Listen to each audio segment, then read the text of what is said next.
நெஞ்சையும் செல்வம் கொழிச்சு நல்லவர் வீட்டில லட்சுமி தங்கணும்.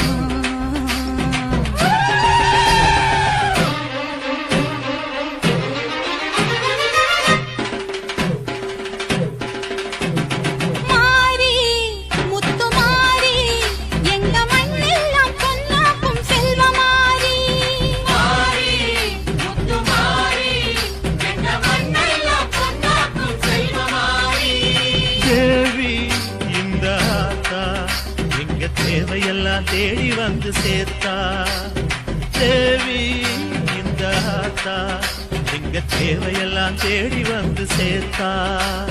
தாய்மையிலே பார்த்தா நோய்களிலே காத்தா பூவெடுத்து போட்டா பொன்னளப்பா ஆத்தா பொன்னளப்பா ஆத்தா பொன்னள